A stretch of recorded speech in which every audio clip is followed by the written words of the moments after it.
Olá, estamos no ar a serviço da educação na Rádio Trianon, em parceria com a Unip, Universidade Paulista, e com o Colégio Objetivo, e também pelas redes sociais.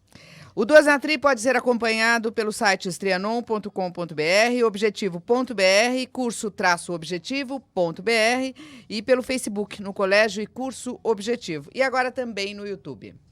Malu, você já ouviu falar em turismofobia? Medo? Turismo? Turismofobia. Medo. Será que é a primeira vez que eu ouvi Eu também. esse termo, E turismofobia? confesso que eu fiquei reticente com esse nome. É. Essa expressão. Medo. Fobia é medo. Aí fiquei... Medo de passear, será? Medo, não sei. Por mais estranho que possa parecer, a turismofobia é a aversão ao turismo. Mas calma, não é que o turismo não seja bem-vindo, não. Na verdade, o foco da turismofobia é o impacto negativo que o turismo pode causar nas cidades ou locais visitados. No programa de hoje, vamos falar dos vários segmentos turísticos e como os profissionais interessados na área podem se preparar para o mercado de trabalho de forma mais consciente. Bom, já passou o tempo em que, para praticar esporte, era necessário colocar uma chuteira, vestir uniforme e ir para o campo. Só isso, estou querendo dizer, né? Hoje, a tela do computador pode te transportar para um universo gigantesco, tão grande que os jogos digitais já se tornaram esportes profissionais. Atualmente, existem jogos digitais para todos os gostos. No Duas na Tri de hoje, vamos apresentar as ferramentas que um profissional precisa para entrar nesse fascinante mundo dos games. Fique ligado, porque o Duas na Tri está só começando. E o nosso compromisso é com a educação. Até já!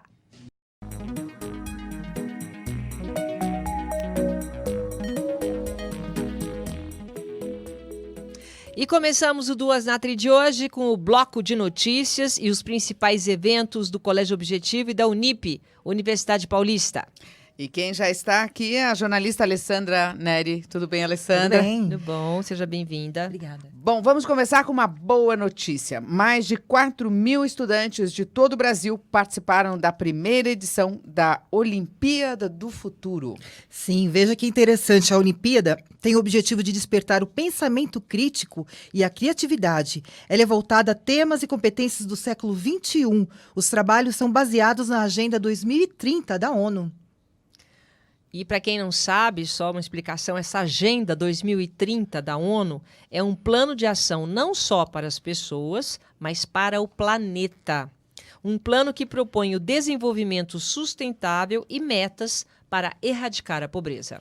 A Olimpíada é composta por provas online. Os melhores colocados participam de uma nova fase. Eles têm de desenvolver uma solução prática para um problema real, baseado nos Objetivos de Desenvolvimento Sustentável da ONU. Uma Olimpíada voltada para problemas e soluções nos próximos anos. Importante é ter uma meta. Os alunos do Objetivo participaram da Olimpíada. Sim, e foram premiados. Os alunos do Objetivo Juazeiro apresentaram um projeto sobre sistema inteligente de tratamento de água. O trabalho ganhou primeiro lugar na categoria Six World e menção honrosa na apresentação. Eles também conquistaram o título de projeto mais elogiado nas redes sociais da competição. Que legal, hein, É Alessandra? verdade. O foco do grupo é no pequeno agricultor. O projeto sugere o reuso da água da lavoura por meio de um sistema de tratamento de efluente doméstico. Vamos assistir um trecho da apresentação. Roda VT1.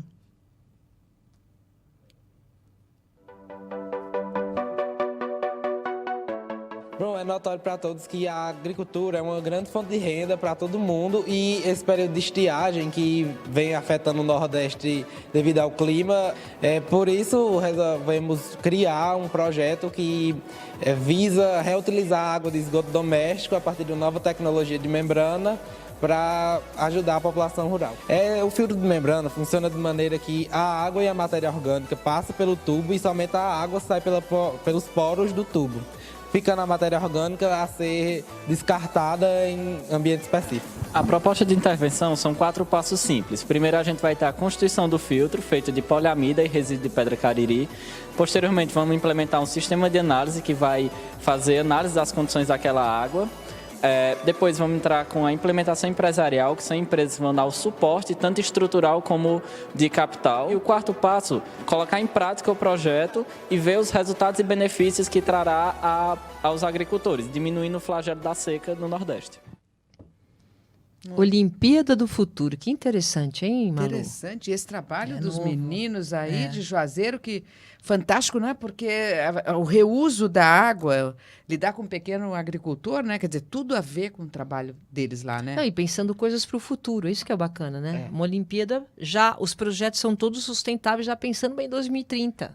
Muito legal, muito legal mesmo. Projeto de alto impacto social. Os agricultores do Nordeste, vítimas da seca e a falta d'água, podem se beneficiar com isso, né? Sim, Alessandra? pode contribuir para a mudança da realidade e do desenvolvimento da região. Parabéns aos alunos Pedro Lucas Menezes, Matheus Matos, Raul Ribeiro, Antônio Lucas Barbosa, Ana Caroline Leandro. Eles foram supervisionados pelo professor Guilherme Lemos. Parabéns pela iniciativa. Muito bem. E acaba de ser divulgado o resultado da OBI, Olimpíada Brasileira de Informática. Estudantes de escolas públicas e privadas participaram da competição. E, é claro, os alunos do Colégio Objetivo aceitaram mais esse desafio. E tem mais medalhas para o objetivo. No total são 56, 3 de ouro, 11 de prata, 11 de bronze e 31 menções honrosas. Olha só, parabéns, não é fácil ficar entre os melhores estudantes do Brasil na área de computação.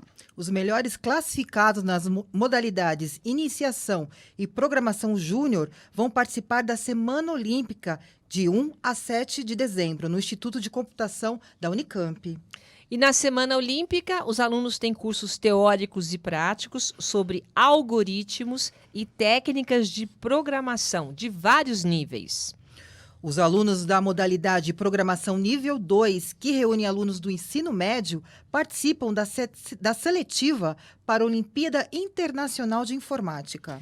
Parabéns aos alunos medalhistas do Colégio Objetivo. Muito bem, nosso assunto agora é formatura. Eu gosto desse assunto. Adorei. Eu também. Trocar de assunto. Foram muitas Independente formaturas. do que a gente está pensando para 2030, adorei. Vamos lá. Silvia, você lembra da sua formatura? Todas? Nossa, me formei em quantas coisas que eu não sei. Faculdade. Ela fala desde né? Não é um momento marcante. Você fala desde o colégio, do prezinho. Foram momentos, é um momento, né? De superação da gente. Você lembra da né? sua formatura? Lembro. É. Participei principalmente das colações de grau. Assim, baile... Nem não, tanto. Nem tanto. Também não Mas era as muito chegada em colações- baile, não. Mas colação. colação- Ah, eu eu participei gostava de do todas. baile. Eu fazia roupa, eu mandava fazer roupa, né, vestido longo, nunca tinha usado vestido longo. É um momento. Aí fazia vestido longo. Eu acho que formatura é um E momento. faz até hoje, né, mano? Continuo fazendo. Eu já me formei, já não Gosta de preciso. longo até hoje. Né? Exatamente. Sempre elegante, né, Silvia? Precisa caprichar no visual. Não, e outra coisa, a formatura, ela representa, né, a conclusão de uma fase importante na vida do estudante. Os alunos do 9º ano estão prestes a passar por uma nova fase de estudos no colégio. Novos desafios, novos conteúdos, novos professores. A turma da 3ª série do ensino médio sai da escola para ingressar em uma universidade, um novo ciclo de vida ligado ao futuro profissional. E para celebrar esse momento, o Colégio Objetivo realiza as festividades de formatura para os alunos do 9º ano e da 3ª série do ensino médio. Alunos, familiares, amigos e educadores participam das cerimônias de colação de grau realizadas nos teatros da Universidade Paulista, a Unip. E os bailes, né, que também fazem parte das comemorações, são organizados nos principais clubes de São Paulo. Vamos acompanhar algumas imagens desse momento tão emocionante. Roda VT2.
Nossa, ficou lindo, Ficou lindo, Alessandra, né? essa edição. Parabéns pro Tainan, ele que escolheu as Tainan, imagens. parabéns, Tainan, Incrível. pela edição. Ficou Gostei também muito bastante. bacana. É, foi muito bom. O Tainan estava lá na festa, na formatura? Não, mas ele teve Olha, porque várias ele captou. opções. Ele É. captou a essência total da festa, né? Muita Exatamente. alegria. E as meninas, né? Assim, as alunas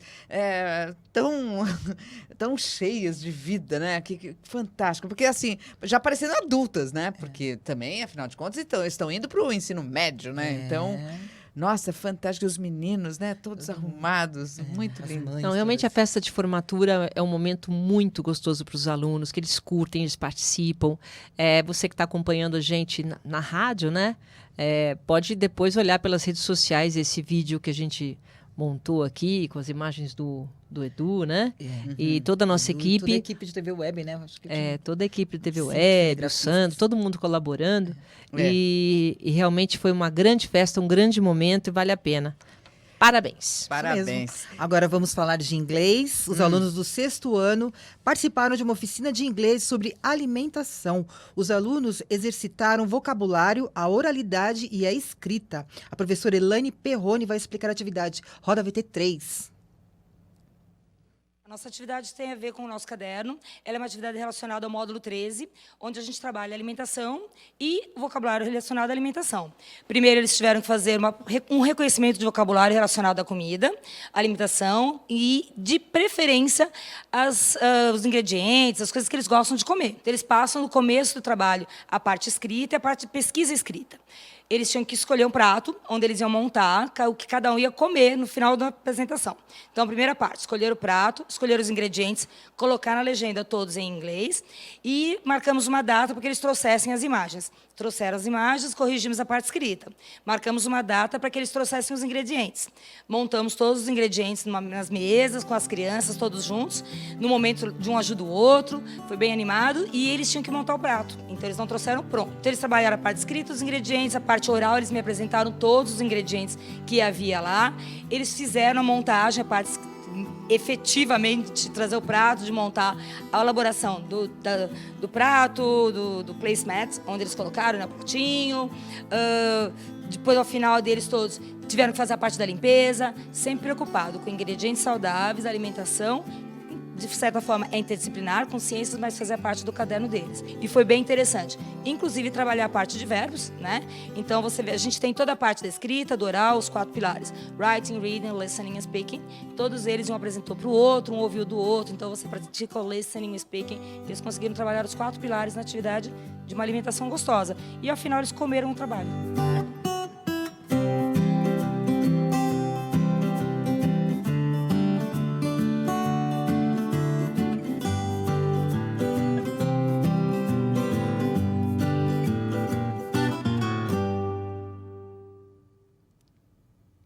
Essa foi boa, né? bom. Comer os trabalhos foi bom. Realmente comer o Aí trabalho, guarda para né? sempre, né? Como é que fala aquilo em inglês. É. Continuamos com as atividades de inglês. A repórter Teleco Laís Banti acompanhou o Thanksgiving Day do Colégio Objetivo.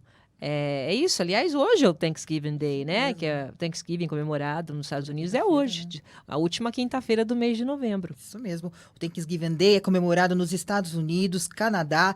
A festividade celebra os bons acontecimentos ocorridos ao longo do ano. O Colégio Objetivo também comemora. A escola inteira se mobiliza sem sair da tradição. Vamos ver como foi a confraternização das crianças do 2º ao 5º ano e educadores. É com você, Laís.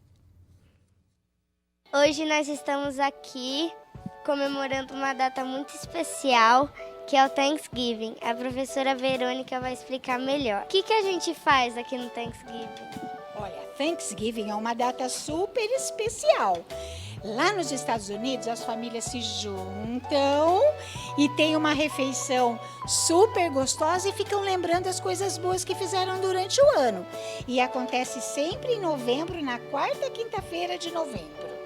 E por que a gente comemora o Thanksgiving aqui na escola? Porque como a gente estuda inglês e a gente estuda a cultura, Thanksgiving faz muito parte da cultura americana. E ele tem um valor muito importante, que é o falar obrigado. Então a gente para, os alunos refletem sobre o que é importante a gente lembrar e ser agradecido durante o ano. Coisas boas que o dinheiro não compra. Família, professores, amigos. Então a gente comemora na escola também para ser feliz junto com os amigos e relembrar as coisas boas que a gente teve durante o ano. Qual que foi as atividades que vocês programaram pra gente? Bom, primeiro toda a sala preparou um número para apresentação, porque a atividade em inglês precisa ter inglês. Então teve sala que preparou uma poesia, uma música, homenagem para os professores dizendo thank you e uma surpresa que vocês ainda vão ver daqui a pouco que vem da família. E um jantar ou almoço delicioso com todas as coisas que o Thanksgiving merece. Milho, que são os produtos da terra, abóbora e o turkey, o peru que não pode faltar.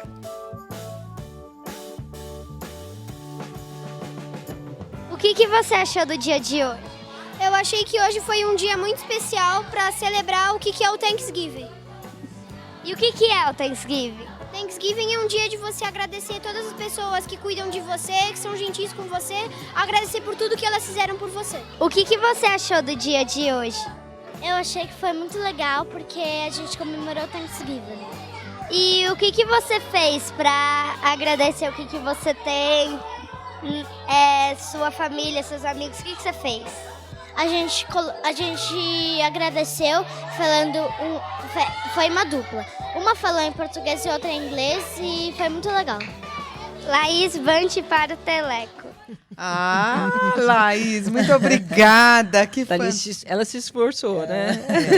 Mas você viu, Silvia, nessa última pergunta aí, ela teve uma espontaneidade. Ela quis aumentar a pergunta. Verdade, Daqui a pouco, começa. daqui a pouco já está fazendo coletiva, né? É verdade. Muito bem. Thanksgiving teve teatro, música, jogral, narração de histórias, leitura de cartas. As crianças participaram de várias atividades. A Beatriz Toassa, do 4º ano, também foi nossa repórter Teleco na festividade e traz mais informações. Roda VT 5.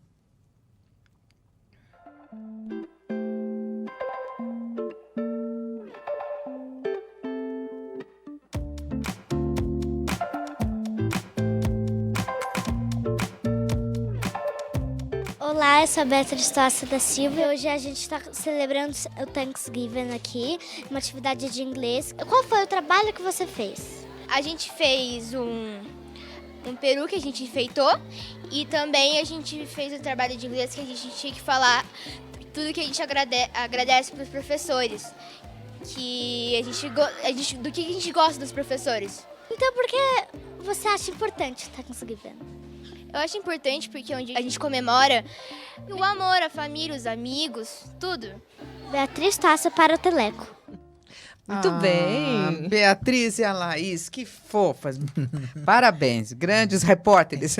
E só para lembrar, né, o Teleco é o telejornal do Colégio Objetivo. É um projeto que oferece a oportunidade de expressão, como vocês viram, de comunicação a alunos e alunas da educação infantil. Tanto da educação infantil, quanto também até o ensino médio. E são eles os pauteiros, né? Os alunos escolhem os assuntos que vão ser abordados. Tem mais Teleco aí, Alê? Sim, na exposição de games educativos. São jogos criados nas aulas de informática pelos alunos do 7º ano. Eles pesquisaram, estudaram e criaram os games com foco nas crianças de 7 a 10 anos. E o mais interessante, os alunos do 1º ao 5º ano dessa faixa etária visitaram a exposição, conheceram e testaram os games. Quem conferiu o evento e traz as informações é a repórter Teleco Rebeca Bosch. Roda VT 6. Oi, meu nome é Rebeca e eu estou aqui na exposição de games do Objetivo. E os alunos do 3º ano estão jogando e testando esses jogos. Vamos conhecer os jogos?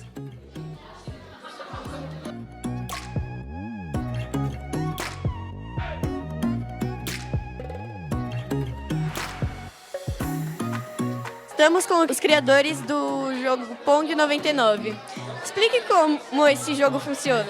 Essa é basicamente uma adaptação do jogo de 1962, Pong, só que com algumas diferenças e detalhes inspirados no jogo de Brick Breaker. Você pode tanto jogar o jogo da maneira tradicional, a qual era jogado o jogo Pong nos fliperamas, como também você pode jogar além de personagens customizados, com outros elementos na fase a qual foram adaptados e que não continham no jogo original, por exemplo, os blocos de Brick Breaker. Por que vocês resolveram criar esse jogo se inspirando no outro jogo de 1962? Porque a gente tinha noção que eram umas crianças muito pequenas, esse é um jogo fácil de jogar, fácil de produzir no Scratch, a gente ainda adaptou com elementos personalizados e foi muito produtivo o jogo.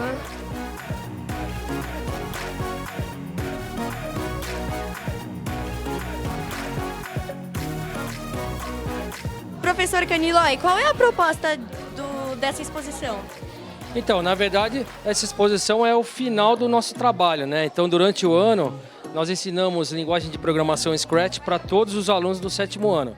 Então, foram trabalhados vários conceitos de programação e hoje seria a finalização, a formação em programador no Scratch, entendeu? Então, qual que é a ideia? Os alunos criam os games, esses games foram produzidos em sala de aula, durante as aulas, em casa também, e os games são apresentados para os pequenininhos do Fundamental 1. Então essa é a nossa proposta. Vamos conhecer o trabalho do meu grupo? O que você achou desse jogo? Eu achei um jogo muito legal, porque ele parece fácil, só que aí você vai passando as fases e ele vai dificultando. E é um tema dos Simpsons muito legal e muito fofinho e que as crianças normalmente gostam. Até eu gosto, porque eu assisto bastante. Qual foi a experiência de criar um jogo nas aulas de informática? Foi muito legal e bem divertido, porque eu nunca tinha criado um jogo antes e foi bem legal a experiência.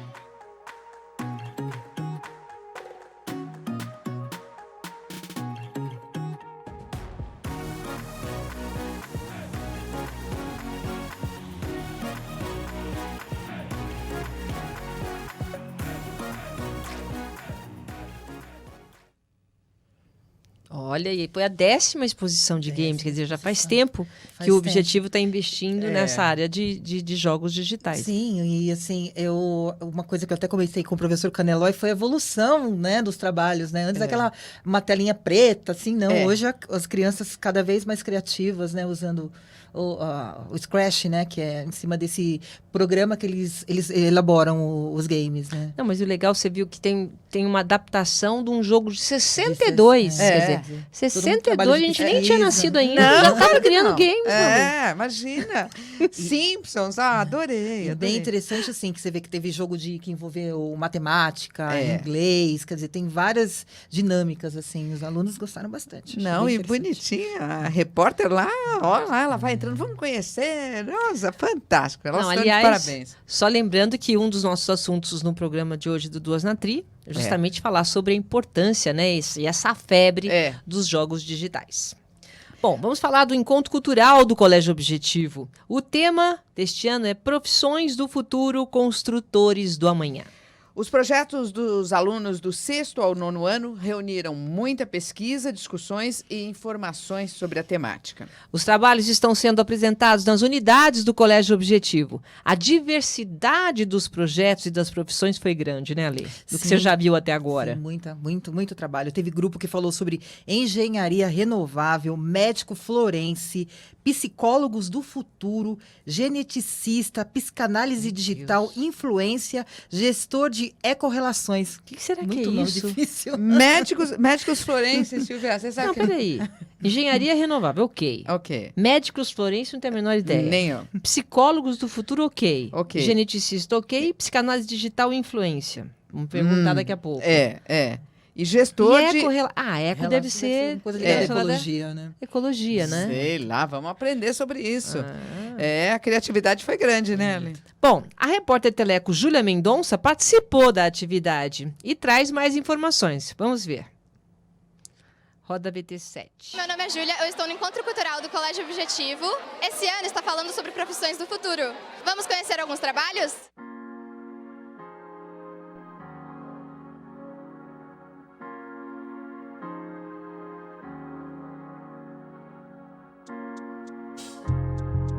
Qual o tema tema do seu trabalho?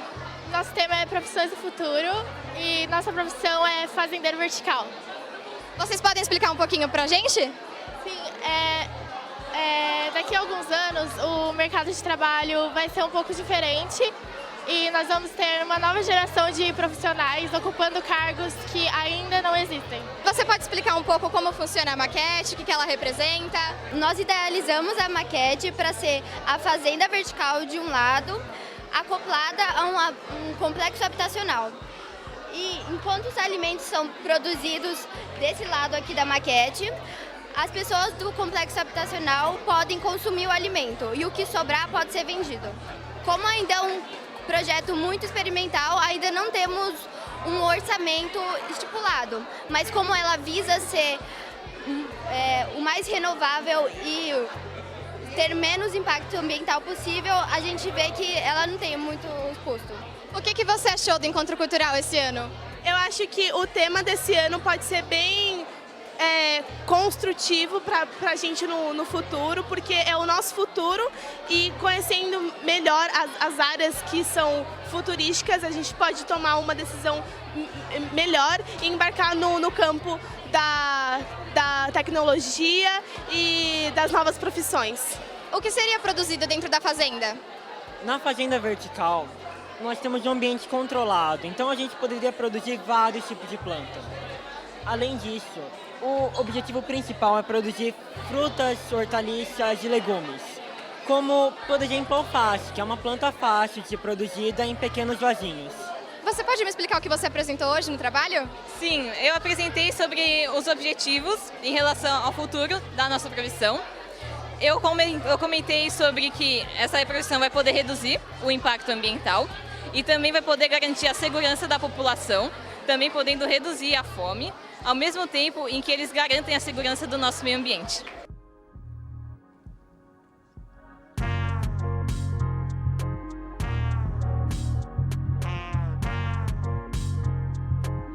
Agora vamos apresentar o trabalho do meu grupo. Qual é o tema? O nosso tema é sobre energias renováveis e o profissional que atuaria nessa área. O profissional que atuaria nessa área é o tecnólogo em energias renováveis. Você pode explicar um pouquinho pra gente? A maquete consiste nas 4 tipos de energias principais que o profissional normalmente trabalharia, que seria a solar, a eólica, a biomassa e a energia maremotriz. Você pode explicar uma pra gente? Eu vou explicar a eólica. A eólica é uma energia que utiliza a energia cinética dos ventos para a produção de energia elétrica para o nosso consumo. E ela também é super sustentável porque ela não produz nenhum gás de efeito estufa e nem nenhum resíduo, para não prejudicar o meio ambiente. E aqui a nossa apresentação da maquete que funciona. Na sua opinião, qual energia é a mais renovável? Eu acho que a solar é a mais renovável, porque ela é inesgotável e utiliza da luz solar, e apesar dela ser cara, ela faz muito bem para o meio ambiente. Júlia Mendonça para a Teleco. Olha, parabéns, parabéns. Não, eu e a Malu aqui, nós três estamos perdendo emprego, não. Os repórteres tomaram conta e a forma como eles entrevistam, né? Com perguntas inteligentes. E pertinentes, né? Porque às vezes a gente, como jornalista, você vai com um olhar só de curioso, porque você não entende, né? Dizem que o jornalista ele é especialista em generalidades, né? Porque você não conhece nenhum assunto a fundo. Você vai lá e pergunta. Agora, no caso deles, eles conhecem, eles estão envolvidos no trabalho. Aí as perguntas, né, perfeitas. E já sabe qual vai ser. E muito interessante os trabalhos. Você viu Fazenda Vertical? Porque daqui a um tempo nós não vamos, olha só, como é que eles pensam, nós não vamos ter espaço. Então tem que subir. Fazenda Vertical, claro. Tem mais teleco aí. Espera aí, temos mais uma repórter teleco no Encontro Cultural, a Maria Eduarda. Ela conversou com alguns grupos sobre as profissões hacker genético e engenheiro hospitalar. Olha, que tema difícil, hein, Alê? Surpresa. Quem explica melhor pra gente é a Maria Eduarda. Maria Eduarda, é com você. Roda VT 8. Olá, tudo bem? Meu nome é Maria Eduarda e estamos aqui no Colégio Objetivo, na Moto Cultural. Vamos ver alguns trabalhos.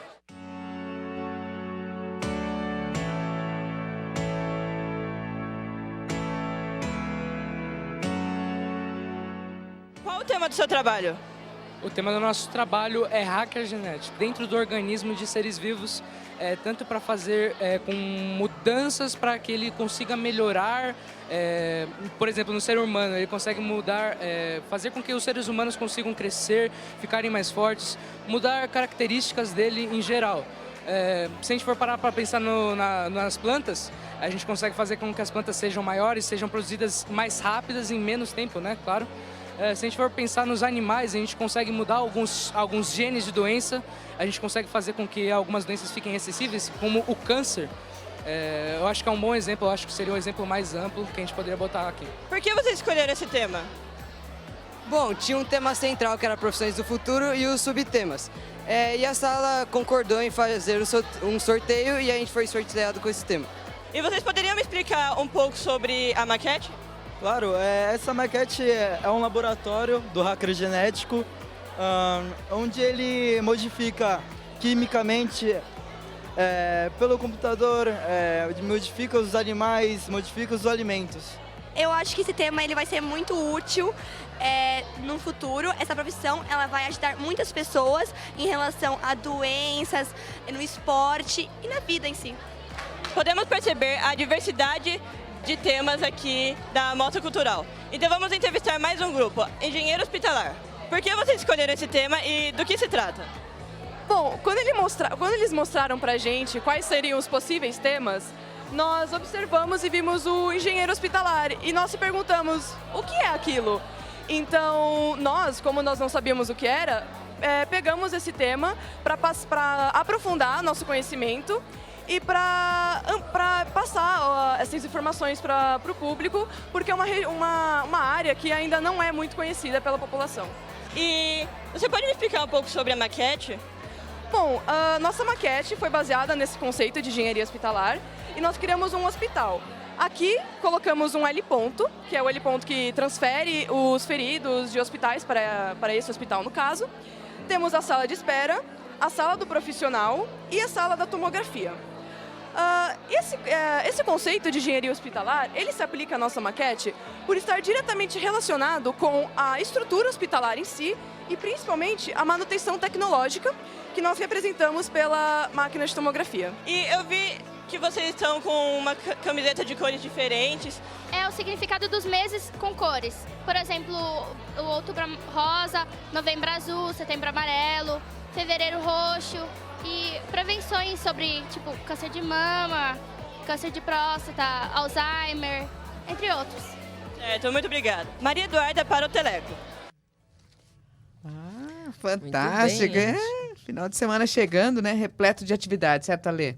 Certo, repleto de atividades culturais. No sábado e no domingo tem FAC, Festival de Arte e Comunicação do Colégio Objetivo. As crianças do 2º ao 5º ano vão se apresentar no Teatro Indianópolis da Unip. E qual será o tema da festividade desse ano? A inspiração vem do cinema. As apresentações trazem ao palco personagens de superproduções, Star Wars, Homem de Preto, Mamma Mia, Nos Tempos da Brilhantina, Aladdin e muito mais. Bom, com certeza, mais um momento de encantamento aos pais e familiares. Muito bem, tenho certeza que vai ser lindo. Qual que é o nosso próximo assunto? Vamos falar de esporte, de judô. Após um ano de muita disciplina, dedicação aos treinos e boa conduta, os judocas do Colégio Objetivo conquistaram a tão almejada mudança de faixa. E essa mudança de faixa é um momento muito importante, pois a faixa simboliza o ciclo de aprendizagem dos praticantes do judô. E para conseguir essa promoção, os alunos provaram que têm requisitos necessários. Respeito, domínio das técnicas, idade, empenho nos treinos são alguns dos fatores avaliados. Eu conversei com o professor Aurélio, que falou da importância da troca de faixa, das aulas de judô e do festival de amizade, momento de confraternização dos judocas do Objetivo. Roda VT 9. As aulas do infantil, a gente trabalha bem o lado lúdico das crianças. O Fundi 1, a gente trabalha o lúdico e também projeções e golpes. E o Fundi 2 é um treino um pouquinho mais forte, né? Um pouquinho mais elaborado, com entrada de golpe, quedas e também lutas mais persistentes, mais fortes. Torneio da Amizade tem como proposta, né, interação com os pais da escola junto à competição, né? Esse ano foram convidados 16 escolas e clubes, né? Totalizando 308 alunos. A gente faz em duas partes, né? O pessoal infantil abaixo de 6 anos, a gente puxa um treinamento como na escola, né? A gente faz a parte de aquecimento, depois as cambalhotas para as quedas e depois o randori, né? Que vem a ser a luta livre, luta um jogando o outro. E após isso a nossa premiação, todos saem com medalha, é muito legal e os pais curtem muito. Foi a nossa promoção de faixa, houve a participação de 56 alunos, com a presença dos pais, foi muito bacana. E dentro desse evento a gente escolhe o melhor aluno. O melhor aluno, como eu falei para os pais no dia, o mais prendado durante todo o ano. O mais prendado é aquele que ajuda, aquele que participa mesmo, poucas faltas. Assim foi ofertado, né, 6 troféus para 6 turmas que eu trabalho. A promoção de faixa vai valorizar todo o trabalho de todo o ano desses alunos. Tem alguns alunos que nem mudam de faixa por N motivos. Ter faltado muito, participado pouco, não tem idade ainda, mas a grande maioria mudou de faixa e eu aqui no Objetivo costumo dar até faixa roxa. Depois a gente federa e vai tentar as faixas maiores na Federação Paulista de Judô, que é o nosso órgão.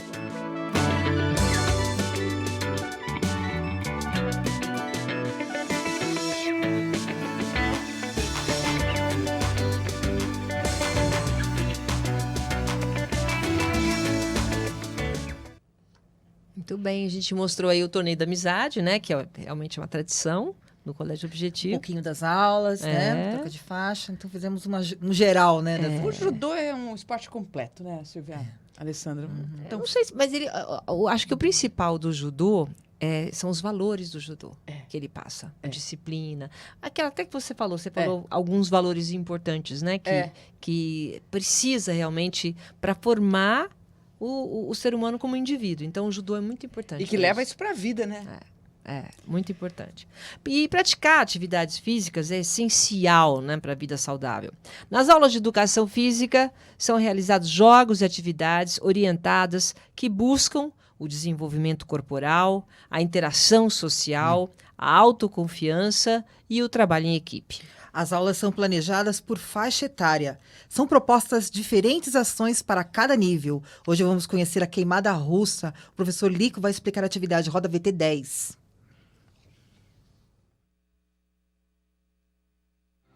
A queimada que a gente fez é a queimada russa, é uma adaptação da queimada individual que a gente joga com eles, onde os times têm que queimar o adversário, né? E tem que eliminar o jogador do adversário. Também a gente joga por tempo, depois daquele tempo determinado por nós, quem tiver menos jogador queimado é a equipe que marca mais pontos, né? E aí é um trabalho de equipe mesmo, né? De colaboração, de entrosamento, de relacionamento, de organização da equipe para eliminar as equipes adversárias.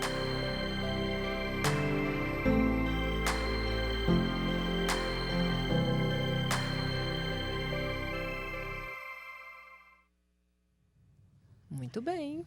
Fechando o bloco de notícias, vamos para o nosso último destaque no esporte. O torneio de futebol Society Play FC Paz nas escolas. O campeonato reúne as principais escolas de São Paulo e está acontecendo desde agosto.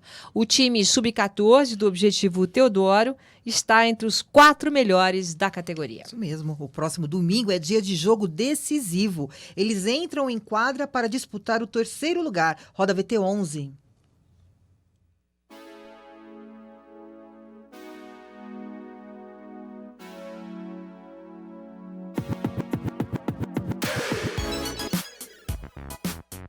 Os alunos surpreenderam assim muito em relação à evolução técnica deles, posicionamento, quando a gente começa um trabalho, a gente começa visando já o pré-FC no começo do ano, fevereiro, março, abril, então tem ainda muitos meses até a hora do início do campeonato. E você começa com uma ideia, e essa ideia vai evoluindo, vai mudando, você vai acertando as peças, os jogadores vão entendendo o que o técnico quer.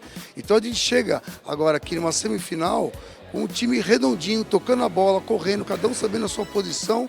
Então é assim, uma coisa assim muito, muito espantosa mesmo a evolução do nosso time da Teodoro. Tá de parabéns, viu? Agora o nosso próximo encontro aqui vai ser a disputa de 3º e 4º lugar, que vai acontecer no próximo domingo, dia 1º. Vamos torcer, esse é o objetivo sempre. O Turiani acompanhou essa equipe junto com o Renato e com o Daniel desde o começo do torneio. E eu venho acompanhando eles mais de perto agora, nesses últimos treinos que a gente preparou e que a gente tem feito com outras escolas e com outras unidades do Colégio Objetivo. Eles evoluíram muito, eles perceberam assim a maneira de jogar ideal, eles perceberam que precisavam cuidar de marcação, fazer um número menor de faltas, que foi o que aconteceu hoje e foi muito bacana, né, o que nos prejudicou no jogo anterior. E os treinamentos têm ajudado muito essa equipe nessa parte. Então, eu penso que isso foi o que ajudou essa equipe a chegar numa semifinal de Play FC. Para a semana que vem, vai ser uma pedreira, vai ser um jogo muito difícil. A gente já enfrentou nesse torneio o Band e a gente precisa jogar de igual para igual, com muita vontade, determinação e conquistar esse 3º lugar.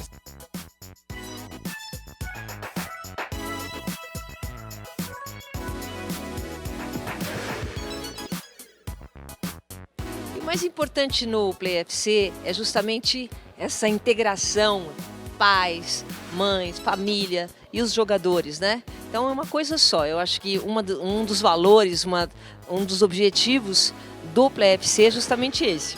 Goleirão, o João aqui já na expectativa. Eu só ouvi que teve evolução a equipe. Como é que você sentiu até agora e o que você espera? A equipe conseguiu evoluir depois da fase de grupos. A gente conseguiu evoluindo de pouco em pouco. A equipe tá jogando bem. Só que às vezes tem uns imprevistos que não dá pra esquivar. Sim. E a gente espera que agora a gente tem a parte de 3º e 4º. Vai ter outra semifinal, a gente vai ver contra quem a gente vai jogar. Estudar o adversário e ir pro jogo ganhar. E a mãe? Sofre muito, mãe de goleiro? Sofre bastante e acaba aprendendo algumas jogadas. Então a gente decora o nome dos jogadores e dá uns petecos nas jogadas, dá umas gritadas. Eu acho que o mais importante que eu sinto é que vocês estão muito unidos e eu sei que todo mundo fala isso em futebol, mas eu senti hoje a equipe está bem forte e eu espero muito que esse 3º lugar venha, viu? Sim, a equipe, principalmente a partir dessas últimas fases, a gente conseguiu se unir. Quando um erra, outro motiva, fala que tá tudo bem, vai dar certo. E agora nessa 3ª fase é ir pra cima. Uma última pergunta que até eu quero fazer para os dois. O que o esporte trouxe de bom para a vida dele? O esporte ensinou o que para o seu filho? Companheirismo entre os amigos e saber perder. Que na vida a gente não ganha tudo. Tem hora que a gente ganha e tem hora que a gente perde. É duro perder, mas é isso? Você aprende, amadureceu bastante praticando esporte? Sim, você amadurece tanto fisicamente, com parte de exercícios, quanto mentalmente. Para impactos que a vida pode dar em você.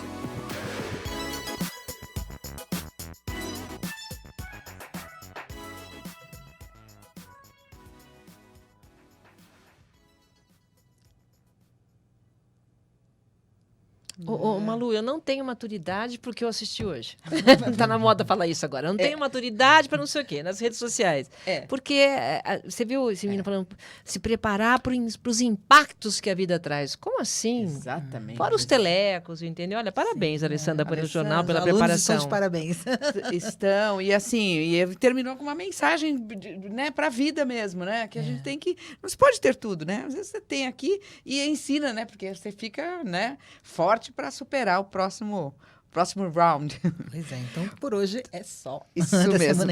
Até semana que vem. Quero agradecer mais uma vez a presença da jornalista Alessandra Neri, que tão bem cuida das atividades aqui do Colégio Objetivo e da Unip nesse nosso bloco de notícias. Obrigada. Obrigada, Alessandra. Até o próximo programa, tá?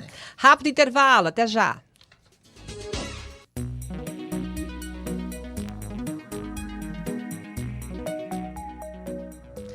No ranking mundial, o Brasil está em 13º lugar entre os países que mais movimentam o mercado de jogos digitais, cerca de 1,5 bilhão de dólares no último ano. Com esses números, dá para se ter uma noção da força dos jogos digitais como um todo. Os chamados esportes, que viraram uma febre e já são aceitos como um segmento cada vez mais forte em todo o mundo. Só para se ter uma importância da ideia da importância do assunto, existe um movimento, olha só, para quebrar o preconceito de que esporte é apenas aquilo que exige força e aptidão física e extrema, para incluir xadrez, pôquer e os jogos digitais como esportes olímpicos. Para explicar esse fenômeno dos jogos digitais, a profissionalização e os diferentes segmentos, vamos conversar com o professor doutor Eduardo Seide Yanaguivara. Eu pronunciei corretamente, professor? Perfeitamente. Ok. Ele que é livre docente dos cursos de tecnologia da Unip e também docente dos cursos de tecnologia em jogos digitais, professor. A febre dos jogos digitais é um caminho sem volta? É um caminho sem volta. Eu acredito que vai evoluir cada vez mais. Tem algumas tecnologias que estão para chegar ainda no Brasil, que vão elevar a questão da interatividade. E elevando a interatividade, logicamente, abrindo novos espaços de mercado, novos espaços para os esportes, né, para a prática de novos esportes que já rodam há algum tempo no exterior, Europa, Ásia, e especialmente nos Estados Unidos. Né? O Eduardo, você viu o que eu falei aí dos esportes que podem se tornar olímpicos? Você acha justo? Você acha que é uma coisa que realmente está se rendendo à realidade dessa geração que estamos vivendo? Sim, né? Se você analisar a evolução computacional, né? O aumento tecnológico, o aumento do potencial tecnológico, a abrangência em termos de tecnologia em todas as áreas de mercado. Hoje nós temos estudos inserindo inteligência artificial na área de direito, por exemplo, né? Nos Estados Unidos já existem alguns advogados computadorizados e tudo mais. Já é um computador, já? Já. É em alguns contextos limitados ainda, mas já existe isso, né? Inclusive, nos Estados Unidos existem professores robôs, né, de inteligência artificial que ganham prêmios anualmente. Aí. Isso nós não temos no Brasil ainda não, Ainda né? não. Tá. Se pudesse se aproximar um pouquinho mais seu microfone ali. O professor, e assim, quando a gente falava em jogos digitais, né, a gente lembrava das crianças jogando e tal. Hoje extrapolou essa fronteira, né? Para mim era o Mario Bros. O Mario Bros. Bros. Sim, Bros. Mario Bros. Então, foi o primeiro que eu vi. Que era Nintendo. Super Nintendo. Era isso, Nintendinho, né? Atari. Atari, nossa, Era aí também isso. revela a idade, Sim. hein? Não, mas é o início, não é? Master System, Alex Kidd e tudo mais, bem antigo. É que, na verdade, jogos começaram apenas como uma ferramenta de entretenimento, né? Começou nas universidades americanas, nos laboratórios de engenharia, né? Como uma forma de fuga, né? daquela tensão de trabalho, de desenvolvimento, na parte de prototipação. Então, o pessoal utilizava aqueles materiais e desenvolviam ali minigames para passar o tempo, brincar, né? Digamos, sair um pouco daquela rotina de trabalho muito puxada, né? Aumentando ali a interatividade e, claro, a comunicação. Né? Essa foi a principal motivação, né, que moveu. Mas foi uma brincadeira que deu certo, né? Perfeitamente. Hoje, né, no início, era uma prática apenas de passatempo e sem fins lucrativos. Né? Aquela é tua câmera. Né? Isso. Então, inicialmente, era uma prática apenas para fins de passatempo, de brincadeira. Hoje em dia, tem profissionais que ganham muito dinheiro, principalmente os coreanos, chineses e americanos. Né? Recentemente, teve um campeonato aqui em São Paulo, se eu não me engano. Não, acho que foi em Rio de Janeiro. De Free Fire, utilizando o celular, né? Era um jogo de celular. Explica, Free porque Fire, tem né? gente que não entende. Free Fire. É um jogo em terceira pessoa, né? Jogado em celulares, em dispositivos móveis. onde a ideia é você formar times como o Counter-Strike, né? Formar times e derrotar o adversário. O Brasil foi campeão, né, com a equipe Corinthians, chamada Corinthians. Né? Claro. Ganharam dos russos aqui, né? Acho que no Rio de Janeiro. E, enfim, movimentou mais de 2 milhões de pessoas, acho que assistindo simultaneamente no YouTube, o campeonato. Olha, então você vê a força de jogos, né? Hoje em dia, jogos estão inseridos não só na parte cultural, contando histórias, por exemplo, Assassin's Creed, contando a história medieval da Europa, né? Também na parte de esportes, como o próprio Free Fire, como o FIFA, por exemplo. Mas também em outras áreas de um interesse mais, digamos, operacional, de um interesse mais sério, vamos chamar assim. Não só entretenimento, não só jogo para divertir. Já passou a ser uma coisa, né, um nível a mais, um estágio a mais de videogame aí. Exatamente. Chama videogame ainda? Não, né? Não. Jogos digitais. Sim, jogos digitais seria mais acadêmico, né? Mais do nosso meio acadêmico. Chamar de jogos digitais, uma vez que engloba vários elementos para a produção, né? E a disponibilização no mercado. Né? Ô, professor Eduardo, e quando é que os jogos digitais eles deram esse pulo do gato? Quando é que ele saiu da brincadeira, do entretenimento, para entrar em outras áreas? A partir do momento que você teve uma evolução, né, tecnológica do computador, monitor, hardware em si. Uns tablets, né? Na mão, né? Tablet, celular. Tanto que, se você olhar o que mais vende, o que mais é consumido, aqui no Brasil, por exemplo, você vê um boom dos jogos para mobile, para celular. Né? Por quê?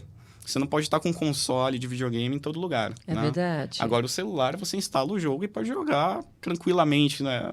É claro, não vou falar isso né, no engarrafamento, mas você está lá numa parada de trem, você está esperando ser atendido no aeroporto, esperando horas. Jogando entre as viagens, né? Isso Qualquer já é jogo, possível. né? Qualquer jogo. A minha mãe fica jogando paciência. Às vezes eu acho que ela está digitando, eu falo, mamãe, o que você está fazendo aí? Não, estou jogando paciência. E fica. Quer dizer, isso eu tô falando minha mãe, que é uma pessoa, né, mais velha e tal. Quer dizer, os joguinhos, eles não têm idade. Sim. Tem uns jogos mais dificuldade para os mais jovens e também para os mais, para os idosos, enfim, também tem essa atração.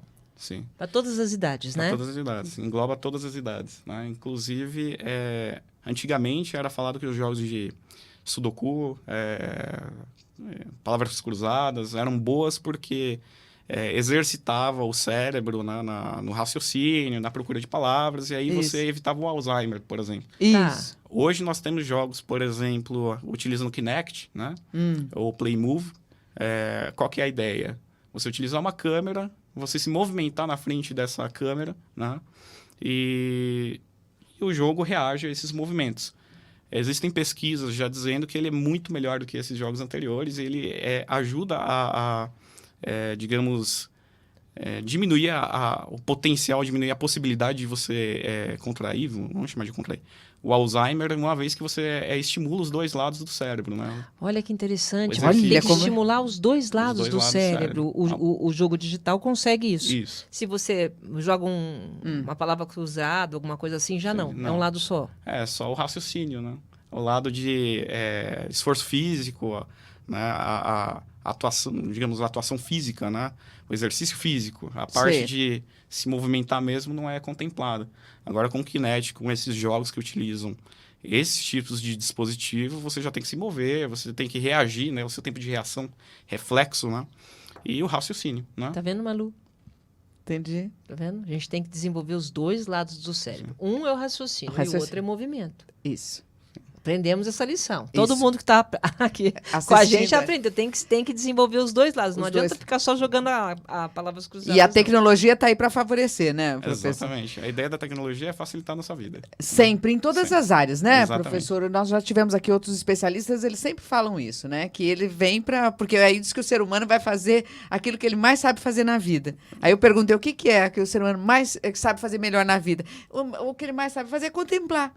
Ele vai poder contemplar o pôr do sol, uma bela praia, o horizonte. Mais qualidade de vida. Exatamente, né? E aí deixa as outras atividades aí para o digital. Exatamente. Agora, professor, eu queria que o senhor falasse um pouco também da interação dos jogos digitais entrando em outras áreas. Quais seriam essas áreas aí? Então, hoje, jogos digitais, digamos, o processo de desenvolvimento, até o que é oferecido em curso e tudo mais, né? Ele engloba uma série de áreas, né? Por exemplo, eu trabalhei com desenvolvimento de jogos para análise, ou seja, avaliação de alunos que tenham déficit de atenção através de estímulos coloridos. Então, eu estudei a base de cores, ou seja, o espectro de cores, qual é o que mais retém a atenção de uma pessoa que tem déficit de atenção. Né? E qual é? Nossa, que interessante, professor! Sim. Então, um jogo para ensinar. A partir do momento que o jogo deixa de ser apenas para entretenimento, ele passa a ser um jogo sério, um serious game. Né? Então, você pega o jogo, o contexto de jogo, a ideia da imersão, a ideia da diversão do jogo e coloca ele dentro de um papel, um objetivo sério. No caso, déficit de atenção, vocês Nesse queriam caso, testar. Tá. Queríamos medir se, através desse jogo com estímulos coloridos, eu consigo avaliar uma pessoa com TDAH, com déficit de atenção, melhor do que papel e caneta. E consegue? Sim. É? Você retém a atenção dele pelo contexto criativo, pelo contexto divertido do jogo, né? E dentro desse contexto, ele consegue ficar imerso, ele consegue prestar atenção. Você coloca os estímulos coloridos aonde você quer que ele tenha atenção. Por exemplo, num exercício de matemática, nos objetos que vão resolver aquele exercício de matemática que foi o meu foco. Né? No papel e caneta, ele lê o enunciado e não sabe o que é informação relevante ou irrelevante. No jogo, ele já consegue filtrar esse tipo de informação. Porque aí chama atenção, é chama isso? Atenção, Mas... você direciona. Em educação é chamado de mobilização. Você mobiliza o aluno para a tarefa. E consegue prender a atenção dele, professor, puxamos uma pauta aí, queremos falar depois especificamente desse assunto, porque TDAH aí é um problema que afeta grande parte das crianças, né? E às vezes os pais não sabem, até para testar, né? Testar se tem ou não tem, né? É difícil você conseguir diagnosticar, É, porque é por 6 meses antes dos 6 anos, se eu não me engano. Para ter um diagnóstico preciso. Né? É mesmo. E qual que é a cor? Curiosidade, qual que é a cor que eles mais... Então... chama mais atenção de quem Se você tem? for colocar a escala, o amarelo é o que mais estimula o nervo óptico, só que atrapalha porque é muito forte. Depois viria o vermelho, né? Depois o verde e, por último, o que menos estimula o azul. Então, por exclusão dos... pelos limites, né, vamos dizer assim, o mais alto e mais baixo, nós utilizamos o verde e vermelho.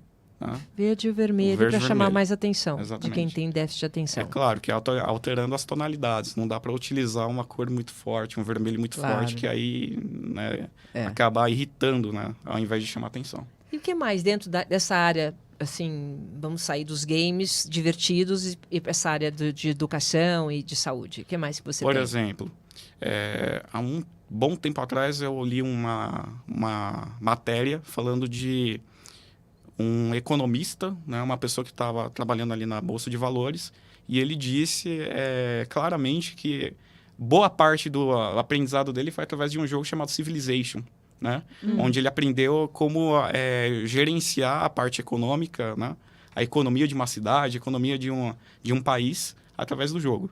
Então, ele foi treinado sobre alguns conceitos matemáticos, conceitos de economia dentro do jogo. Na questão de reabilitação, por exemplo, eu trabalhei em um projeto que utilizava o contexto de jogo, parte com um aparato mecânico, ou seja, como se fosse uma bicicleta, né? Para tentar treinar hipertenso.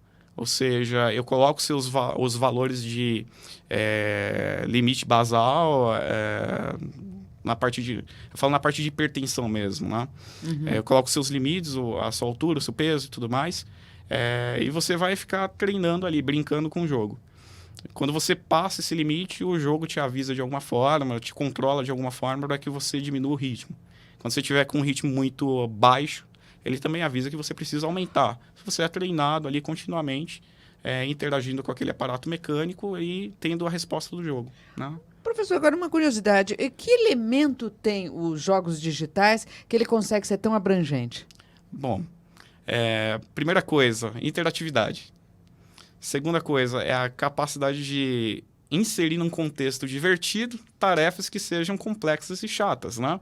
É muito melhor, por exemplo, eu jogar esse jogo, né? Eu fazer um exercício físico como se eu estivesse brincando e rindo com os amigos, Sim. ou competindo com os amigos, do que simplesmente ir lá e ficar puxando, interagindo com com aqueles equipamentos mecânicos, né? Sem nenhum outro tipo de estímulo. Então, eu acredito que a elevação do estímulo, a abrangência dos estímulos, a comunicação, a parte de competição, né? E também o feedback rápido, né? Porque você acaba se cobrando de melhorar cada interatividade um pouco mais, né? Como eu disse, eu tive contato com pessoas de fisioterapia, atletas de alta performance, Ironman, por exemplo, que trabalharam desenvolvendo jogos para esse tipo de fim, né? Por exemplo, o hipertenso, os limites, né? Para você correr mais quando estiver baixo, correr menos quando estiver passando ali, pode acarretar algum tipo de problema de saúde. E eu tive uma participação em um projeto na área da reabilitação, que utilizava justamente o jogo para, como que eu posso dizer, reabilitar, né, o ombro da pessoa. Como então, assim? você tem uma câmera filmando o seu corpo, você tem a impressão de força com a mão sobre uma mesa, uma plataforma de força, ou seja, você imprime, quanto mais força você imprime nela, mais tem uma reação do jogo. Juntando esses 3 elementos do jogo, que é a brincadeira, o contexto mais visual, a plataforma de força avaliando o quanto você consegue de imprimir de força naquela plataforma, versus a angulação do seu antebraço e braço, né, cotovelo. Então, eu analiso a angulação versus a força que você imprime. Se ela for de acordo com o que se estabelece de padrão para esse tipo de exercício, digamos que você teve uma melhora, foi reabilitado. E aí, qual que é a diferença para um instrumento de medição comum? Utilizava-se muito o goniômetro, que é uma régua, né? Com a régua, você tem valores inteiros. Então, ou você melhora 1, ou você não melhora nada. Com o jogo, você consegue melhorar 0,05, 0,50, e aí eu consigo dar um diagnóstico ou uma melhoria para quem está utilizando desse tipo de reabilitação, melhor, né? Então, ele sabe que ele está melhorando, ainda que pouco, alguma coisa. Mas, Eduardo, é um jogo mesmo, É um né? jogo, não é um aplicativo. Não é um aplicativo que vai te ajudar a chegar naquilo. É um jogo. Sim. Ele compete mesmo ali. Ele tem um resultado. Sim. E é isso que incentiva. É isso que incentiva. Então, ele está interagindo constantemente, ele está vendo o que ele teve de desempenho ontem, o que ele teve de desempenho hoje, o que é a meta para o dia seguinte. Qual é a meta então, que ele tem se que cobra até de, quando voltar para casa, fazer os exercícios que a fisioterapeuta receitou, né? Porque ele sabe que ele está melhorando pouco, mas está melhorando alguma coisa. E é uma luta com ele mesmo, né? Sim. Porque ele mesmo acompanha a melhora dele. Eu quero... Amanhã tá melhor. Enfim. Nosso maior adversário somos nós mesmos, né? Sempre, né? Nossa, que admirável mundo novo. Sim. Não, e chega assim, o que prova é que os games, né, é uma área tão abrangente. Quando a gente fala game, a gente pensa sempre em entretenimento. Jogos, muitas vezes jogos de competição, de violência, estádios lotados, né? Aqui em São Paulo teve um evento no Ibirapuera, que foi uma coisa absurda, mais de 12 mil pessoas. Valores muito grandes, né? Sim. Hoje em dia, quem está nessa área de game é muito bem pago, principalmente quem constrói os games, né? E essa é a sua expertise, né? Nós temos uma aula específica para isso. Sim. Nós temos uma matéria, uma disciplina para aprender. Qual que são as habilidades que o profissional de jogos tem que ter? Então, o curso de jogos ele é dividido em semestres, né? Como qualquer outro curso. Então, inicialmente são tratados as habilidades mais de conhecimento geral, vamos dizer assim. Faz tempo que tem esse curso aqui na Unip? Olha, eu estou nesse curso na Unip há uns 3 anos já. Né? 3 anos. 3 anos. Tá.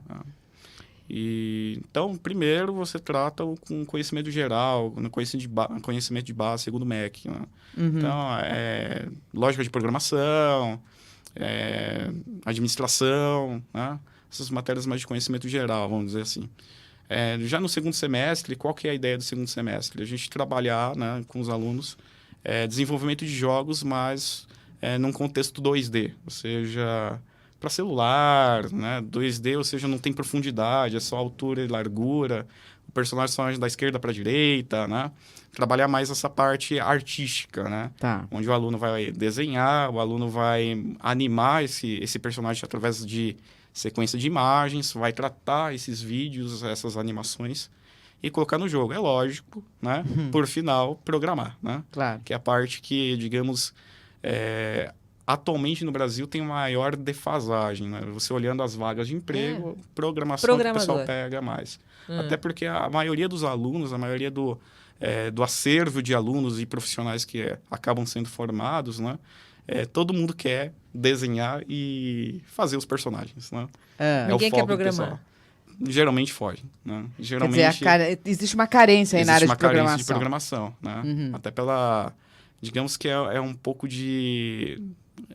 Não sei se a palavra certa é receio, mas tem um pouco de preconceito com relação à programação, que envolve muita matemática, que envolve lógica. Então, o pessoal acaba ficando um pouco com um pé atrás com a matéria de programação, mas é a matéria que mais tem carência de profissionais, não só aqui, né? Mas, Eduardo, você não falou quais são as habilidades. Quer dizer, quem não sabe desenhar tá fora. É isso? Não necessariamente, porque... De novo, como a gente teve a evolução tecnológica na parte de hardware, nós tivemos também na parte de software, né? Então dá para aprender. Quem não sabe essas áreas consegue aprender. Você tem softwares que te ajudam a fazer. Por exemplo, eu não sei desenhar na mão. Se você me der uma folha e pedir para eu desenhar, eu não vou desenhar. Mas, se você me der o computador com uma mesa digitalizadora, eu pego o software necessário e faço. Eu tenho salvação, então. Olha, tem. Eu só sei desenhar um coelho, entendeu? Eu só sei desenhar vestidinho. Só o vestidinho com a menininha. Acabou. Ô, professor, e quanto tempo dura o curso? 2 anos e meio, né? 2 anos e meio. Olha, sim. Que bacana. Tem muita procura? Bastante. Olha, bastante. Né? Se eu não me engano, a última turma estava com 30 alunos, 35 alunos. Né? O pessoal vem bem animado, né? O pessoal vem com receio exatamente na matéria de programação. Mas ele aprende no curso ou ele tem que vir com essa base? Todos os semestres tem programação. Então tem que ter aula particular. Para já conseguir acompanhar a turma. Porque quem não sabe programação hoje em dia está meio fora. Não, porque no primeiro semestre é lecionado a lógica de programação e programação básica, né? Aí depois, programação 2, 3, 4... Então vai do básico mesmo. Agora, tem outras áreas aí que você estava falando, de simuladores, modelagem? Sim. Então, no segundo semestre, desenho e animação desse desenho, né? Através da sequência de imagens. No terceiro semestre, né? É lecionada a parte de modelagem 3D, né? Então, você veio do 2D XY, vai para o 3D XYZ. Modelagem 3D, o que será que é? Modelagem 3D é basicamente você desenhar, você esculpir, né? Imagina você pegar uma argila, só que fazer isso dentro do computador. Começar a cortar aquela peça de argila. E tem um software para fazer isso, que te ajuda a montar. Fazer isso. Também, na mão eu não sei fazer, mas dentro do software eu faço. Né? Eu tenho todo o aparato de argila, tenho o aparato de desenho, tenho canetas de várias pontas, mas não faço. Não faz. Comprei de curioso. Mas e sempre com o conceito dos jogos mesmo? Sempre dentro de jogos. Né? Programação dentro de jogos. No primeiro semestre, conceitos básicos. No segundo semestre, programação de sprites, que já é a sequência de imagens para jogos. No terceiro semestre, já é programação 3D, né? Ou seja, programação dos objetos interagindo com o ambiente 3D. Aí, no quarto semestre, só corrigindo 2 anos. No quarto semestre, programação multiplayer e mobile, né? Que aí nós entramos com programação para jogos em rede. Então, a ideia é eu jogar com você, não estando no mesmo ambiente, né, físico, né?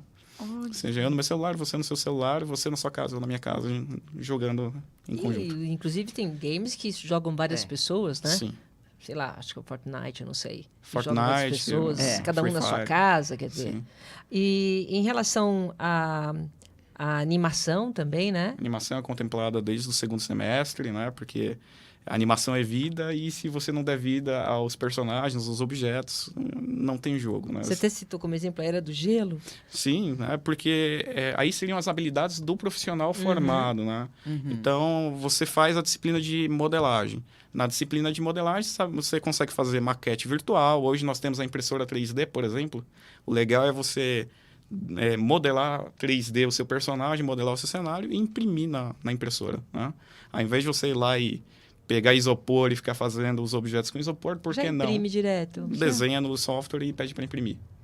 E o mercado de trabalho, só para encerrar, tá bom? Sim. O mercado de trabalho perfeito. Nós estamos no caminho certo. Sim, tá crescendo bastante, tanto que a gente, a cada ano, aparecem novos desafios, novos eventos. Por exemplo, Brasil Indie Games, a Sociedade Brasileira de Games faz vários eventos durante o ano, né? Se não me engano, 2 a 3. Na parte científica, ótimo, né? E nós temos vários portais ali de não só contratação, mas para você publicar o seu portfólio, né? Tanto o Facebook, que é uma ferramenta ótima para você colocar o seu portfólio e procurar vagas de emprego. Tem outros sites específicos, por exemplo, se você é mais da área de desenho. Na área de desenvolvimento de jogos, você tem a parte de desenho, a parte de modelagem, a parte de animação, programação, né? Se você é na parte de desenho, tem o ArtStation. Se você é na parte de programação, tem o site específico para você se candidatar a vagas de programação para jogos. Muito bom. Modelagem para modelagem. Então, cada profissional ele vai ter uma especialização, vai ter uma área em que ele se identifica mais. E aí ele tem a sua, digamos... seu espaço no mercado. Seu espaço no mercado, sim. Nossa, muito um bem. novo mundo, professor. Abriu as portas aí, vamos falar mais sobre isso. Eu quero agradecer muito a presença do professor doutor Eduardo Seide Yanaguivara. Sim. Muito bem, professor. Ele que é docente dos cursos de tecnologia da Unip e docente do curso de tecnologia em jogos digitais. Muito obrigada, professor. Obrigado a vocês. Obrigada pela sua presença, tá? O Duas na Tri volta em instantes. Até já.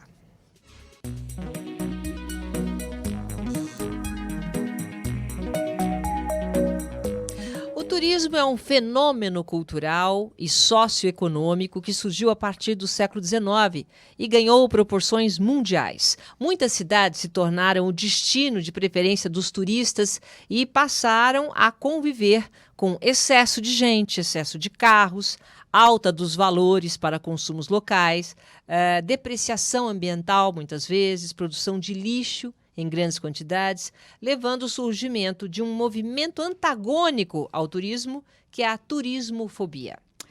A turismofobia é a aversão ao turismo e está acontecendo em várias cidades como Barcelona, Amsterdã, Paris, e é justamente por conta do excesso de turistas que trazem um impacto negativo ao morador local, que passa, assim, a evitar e até mesmo movimentar-se contra os turistas em suas cidades.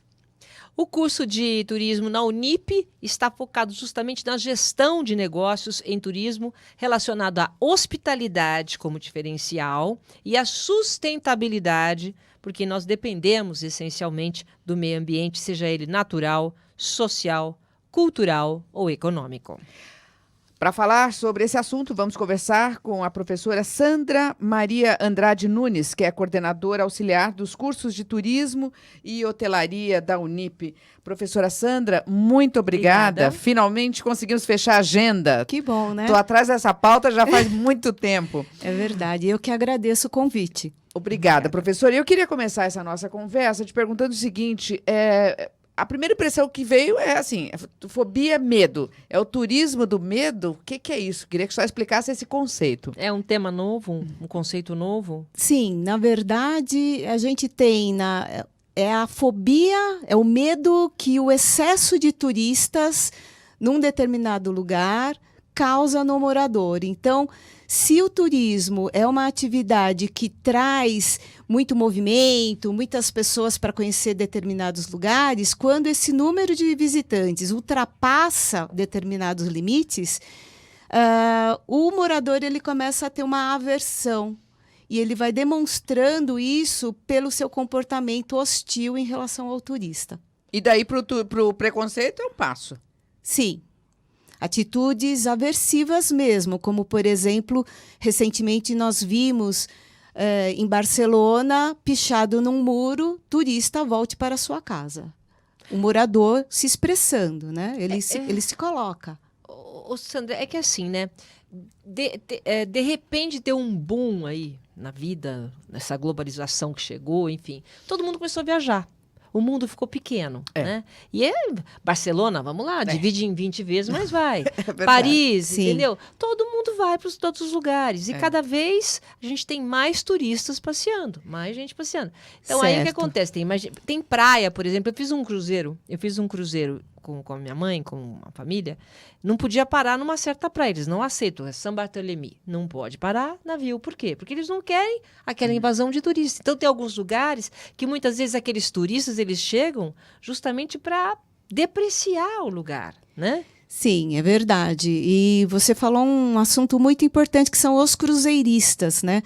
Os cruzeiristas é um tipo de turista que ele fica no lugar um determinado tempo, mas ele não consome o lugar de forma mais sensível para conhecer a cultura local, para interagir com os moradores, para ele realmente levar benefícios e prestígio à localidade. Então, o que acontece? Ele vai lá, consome, todos ao mesmo tempo, a estrutura não dá conta, e aí ele volta para a embarcação. O morador, ele se ressente disso, ele não gosta disso. Né? É uma invasão. Existem autores, porque a gente tem o turismo começando de forma lenta, espontânea, aí você tem o crescimento dos meios de transporte aéreo, rodoviário, marítimo, a expansão do sistema de comunicação, né? Então, as pessoas tomam conhecimento de todos os lugares e elas querem ir, elas vão. Então, esse movimento de turistas vai crescendo de forma meio que desapercebida, principalmente dos poderes públicos, e quando vê, é aquele monte de gente concentrado num espaço, num determinado período do ano, em festas especiais. E aí tem alguns autores que, nesse momento, que é um momento negativo do turismo, eles comparam os turistas à praga de gafanhotos, que vem, depreda e vai embora. Praga de gafanhotos. Tem alguns autores que já de 20 anos, mais ou menos, atrás, que eles falam, o turismo é algo muito ruim, é muito ruim. Sandra, isso que a Silvia levantou, e essa questão, quer dizer, agora parece que virou moda de viajar. Ou aumentou mesmo, ou é a impressão que a gente tem que hoje, por exemplo, as pessoas publicam mais que estão viajando? Teve um aumento de pessoas viajando pelo mundo? Sim, com certeza. O turismo é uma atividade que não sofre crise. Não sofre crise. Mas não nunca há crise. sofreu? Não tem esse boom? O que está acontecendo? Assim? Na verdade, sim, as pessoas querem viajar. No caso do Brasil, existe ainda uma cultura se formando para viajar. Então, como ela falou, olha, eu quero ir para Barcelona, eu quero fazer um cruzeiro, então eu vou parcelar em 20 vezes e vou. Né? Muitos países já existe a cultura da viagem. Eu vou guardando o dinheiro. Eu faço uma poupança para a viagem. E isso já mostra o quê? Um turista mais maduro. É um turista que quer realmente conhecer lugares. Ele se programa. Olha, eu quero conhecer esses lugares. Ele tem umas estratégias. Ele desenvolve estratégias pessoais para viajar. E o acesso à informação pela internet, os bloggers... Mas no que isso é bom para a viagem? O que é bom para a viagem... Não, no que isso é bom? Por exemplo, ele planejou e tal. Qual é a diferença de quem não planeja? Quando ele planeja, ele tem informações que ele vai aproveitar melhor o tempo dele. Durante a viagem. Porque se ele não planeja, ele corre riscos. Hoje, justamente porque eu tenho muitas pessoas viajando, eu corro o risco, por exemplo, de... Imagina você ir passar o Réveillon no Rio de Janeiro sem se programar. Você chega lá e vai ficar na praia. Porque você não vai arrumar lugar para ficar. Eu acho tão saudável programar. Você não acha? Existem os turistas que fazem as coisas de forma sem um planejamento. Eles têm o que a gente fala que são os mochileiros, que são aqueles mais jovens. Mas, de forma geral, eu percebo que até esses eles se programam um pouquinho. Existem os aplicativos como o Worldpackers, que é para os mochileiros que fazem troca de serviços por hospedagem. Eles Tem se agora programam um pouquinho. O Airbnb, que também ajuda, que as pessoas chegam, Sim, já olham sim. no aplicativo, vê que lugar que tem na cidade. Sim, com certeza, com É, já certeza. ajuda. Então, mas eu não consigo entender como é que, por exemplo, eu não tenho o hábito de me planejar. Eu vou para o lugar e eu me descubro, entendeu? Cheguei lá, sei lá, em Lisboa. Mas você chega sem hotel? Não, eu reservo o hotel. Bom, hotel. Então, é nesse sentido? É no Não, sentido... não, no sentido nem tanto de programar a atividade. É, Então, aí por não. exemplo, eu quero ir para Lisboa e vou ficar lá, vou começar por uma semana. Normalmente, a gente procura saber o que tem, mas fica aberto para outras propostas. Mas tem alguns turistas, que mas tem passeio alguns que tem. turistas que não, eles querem saber o que tem antes para eles se programarem. Ainda é a base do turismo de massa, que tem roteiros pré-determinados, né? Hoje a gente está passando por uma mudança. Os turistas, eles mais exigentes, eles querem experimentar o lugar, eles querem uma experiência de viagem. Eles não querem só conhecer pontos turísticos assim, olha, eu vou aqui, aqui, aqui. E há uma Então, mescla. mas Né? até- Mas a programação que a gente fala, por exemplo, dos turistas norte-americanos e europeus, que a gente fala da cultura do turismo, é que ele se programa. Ele não, às vezes ele nem sabe para onde ele vai, mas ó, eu vou guardar R$100 por mês. Mas o que guardar o dinheiro modifica a forma de aplicar o turismo numa cidade? Não, aí é o seguinte. Aí envolve o gasto, né? Você se programa. Que nem eu tenho meu irmão mora fora, né? Então ele e a esposa dele, eles se programam. Eles guardam, cada um guarda $100 por mês. Então Sim. é o dinheiro da viagem. Eles se programam com aquele dinheiro. Lá dá para guardar. Em dólar dá para guardar no envelopinho, né? Uhum. E depois eles. Nós vamos para conhecer Portugal. Ok, é uma programação. Isso não quer dizer que você vai chegar lá e ver, nossa, adorei essa rua, vou ficar aqui. Adorei essa praia, vou ficar 3 dias aqui.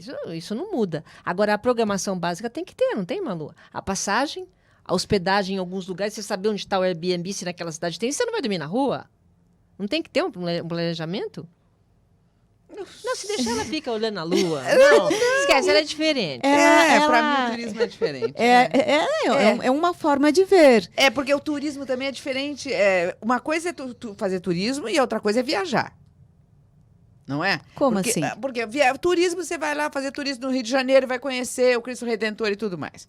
Agora, você pode ir para o Rio de Janeiro e experimentar. É o que ela falou de experiência. Sim, sim. Existe a ideia entre turista e viajante. O turista seria esse turista de massa que ele vai para os lugares principais. E o tempo dele está contado. Hoje, esse turista que se torna um viajante é aquele que ele quer experimentar o lugar. Ele quer, por exemplo, ele vai para em vez dele ficar num hotel em Copacabana Palace, ele vai e fica num quarto, num bairro Alapa, por exemplo, que é um bairro boêmio e tudo mais, que a pessoa se identifica com esse tipo de atividade e ele gosta. Então, ele vai lá, ele curte a vida noturna, ele conhece as pessoas, ele faz amizades, é mais ou menos isso.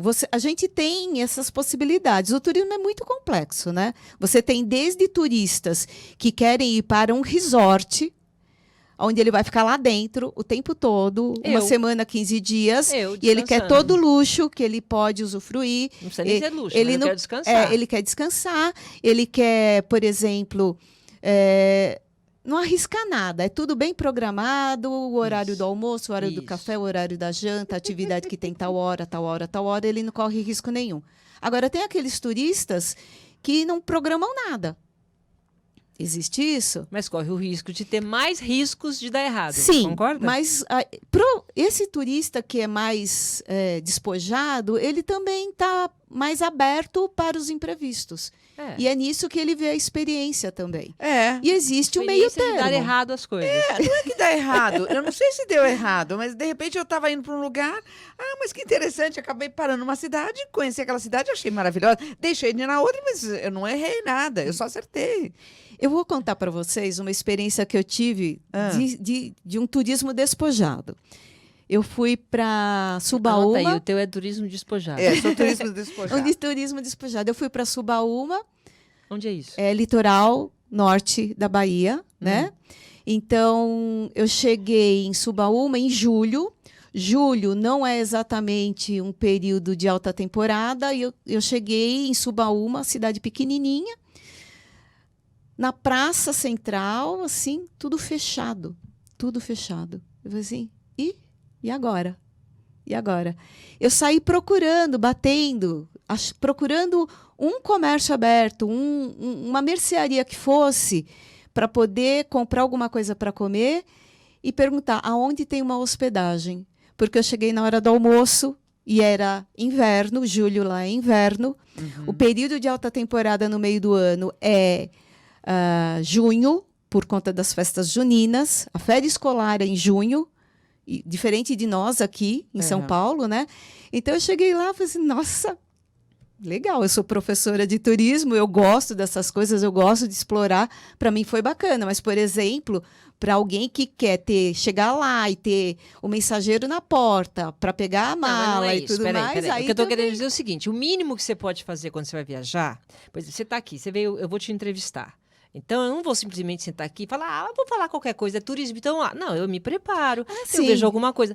Agora, o nosso improviso vai acontecer. Sim. Você pode marcar uma viagem, você vai viajar, por exemplo, eu fui para os Lençóis Maranhenses. Eu fui no final do ano. O que acontece no final do ano? Não tem, a água não tem. O período para você conhecer os Lençóis Maranhenses é justamente setembro, agosto, que tem um pouquinho de água, tem as piscinas naturais. Então eu fui na época errada. Sim, também. Você precisa pelo menos saber que você está indo na época certa. Você vai para a Europa, você vai para algum lugar, você quer conhecer, você vai passar frio, vai estar 30 graus abaixo de zero. O mínimo de informação você tem que ter. O mínimo. Sim, mas tem gente que então, é isso que eu não... Vai tranquilo. E o fato de chegar no lugar e não ter as águas nos Lençóis Maranhenses, a pessoa também pensa, que legal, interessante, vi algo diferente. Entendi. É o perfil da pessoa. Por exemplo, eu visitei uma vez um lago na Croácia, estava assim, 6 graus abaixo de zero, e eu visitei esse lago, o lago inteiro congelado, né? E aí os croatas dizendo, mas isso aqui é lindo no verão. Ok, mas eu achei lindo aquilo gelado. Né? Então, tá certo. Qual que é o problema, né? Eu não sei, eu acho que o turismo ele é tão abrangente, né? Muito. Existe, assim, o viajante, o turista, o aventureiro, o não aventureiro, o que gosta de se surpreender. Para todos os gostos. Para todos os gostos, né? Gente que gosta de resort, né? Ali tudo certinho e tal, né? Tem. É bem complexo mesmo. Você tem uma variedade bastante grande de perfis de turistas. Mas assim, por exemplo, nós estávamos falando do negócio do cruzeiro, né? Que é aquele turista que chega e vai embora. Tem pessoas que fazem... se você tem um tempo, né, 20 dias para ficar num lugar, você até curte. Agora, tem pessoas que com aqueles 20 dias, elas querem conhecer vários lugares. Então, fica um dia num dia, outro dia. É aquela viagem que você não para de arrumar a mala e tira uma foto naquele lugar. E aí, então, você não sente a experiência da cidade. Qual é o perfil desse turista? Esse que tem 20 dias para conhecer 10 cidades. 10 países na Europa, por exemplo, né? Então, esse é o perfil do turista de massa. Porque ele tem pouco tempo e ele vai ele tem assim restrições de tempo, às vezes restrições financeiras, e então ele tem que usufruir o máximo possível daquela oportunidade. É diferente, por exemplo, do turista de elite. O turista de elite, o turista mais experiente, ele já não é tão afoito para conhecer muitos lugares em pouco tempo. Então, por exemplo, se você vai para a Europa, o interessante é que você fique numa cidade como Lisboa, no mínimo 5 dias. Então, se você pega um turista de massa, ele não vai ficar 5 dias só em Lisboa, porque ele tem 15 para conhecer tudo. A Europa inteira. A Europa inteira, porque é difícil, porque é caro, porque para nós é longe. Ô, professora, me diz uma coisa, então, o que a gente tem que aprender com o turismo moderno? O que diz o turismo moderno hoje? Então, nós temos algumas realidades diferentes. O movimento do overturismo, do turismofobia, ele está acontecendo em cidades europeias. Tem na Cidade do México, já existe um movimento nesse sentido. Para nós, no Brasil, nós ainda estamos em busca de aumentar o número de turistas nas nossas cidades. Porém, se a gente não tiver cuidado, nós vamos chegar nesse momento de turismofobia, de overturismo ou antiturismo, que também é chamado. Então, o que é interessante? Interessante é planejar. Se queremos trazer muitos turistas, milhares de turistas para o Brasil, para cidades como Rio de Janeiro, São Paulo, Florianópolis e outras, né, no Nordeste, Fortaleza, Salvador, fazer um planejamento. E esse planejamento ele tem que ser de médio e longo prazo, porque o turismo, como é um fenômeno moderno e ele movimenta a cadeia produtiva, ele leva dinheiro para vários elementos da cadeia produtiva. Então, imagina o seguinte, desde da operadora de viagens, da administradora de rede de hotéis, até o rapaz que vende o queijo coalho assado na praia. Então, é todo esse movimento. Se não há um planejamento, chega uma dada situação que eu tenho uma experiência de turismo ruim, o turista não volta mais. Não é interessante para o morador, porque ele começa a ter um sentimento de aversão. As políticas públicas também começam a perder com isso. E eu tenho impacto ambiental, eu tenho impacto cultural. Ou seja, precisa planejar o turismo de forma sustentável, médio e longo prazo, envolvendo todos os atores dessa cadeia produtiva. E entre esses atores tem a comunidade local. Essa comunidade ela precisa estar envolvida, ganhar dinheiro com isso, ela precisa valorizar a cultura local, ela ter sentimento de pertencimento e ela vai colaborar. Então, em vez de ter aversão, ela vai ter simpatia. Mas como você controla temporadas? Temporada de verão, vai todo mundo para a praia. Certo.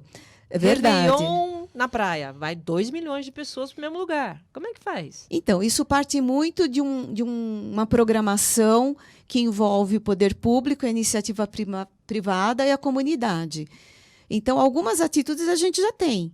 Então, por exemplo, em Jericoacoara, não pode entrar na vila, porque Jericoacoara está bem distante, né, de Fortaleza e tudo mais. Então, não dá para entrar na vila de carro e só entra na vila se já tiver hospedagem. Então já estão tomando atitudes. Já estão tomando atitudes. Já existe uma restrição. Noronha, isso. Já para proteger Ilhabela, para proteger Sim. o tanto de pessoas que vão acessar aquele espaço. Então, por exemplo, eu tenho a turismofobia em cidades, eu tenho a turismofobia em determinados atrativos turísticos. Então, como é que eu faço para controlar o acesso de pessoas a determinado atrativo? Vendo ingressos e número limitado de ingressos por horário. É uma forma de controle. Professora, então, e aí pegando o curso de turismo da Unip, ele faz justamente educar, preparar esse aluno para esse novo modelo de turismo no mundo? Sim, sim, com certeza. O curso ele é bastante abrangente, dá uma formação bastante abrangente, porque a área de turismo ela pede não só a questão da gestão do negócio, mas ela pede uma formação humanista abrangente. Então, nós temos no curso disciplinas ligadas à geografia, à história, patrimônio histórico-cultural, mas é visto de uma outra forma.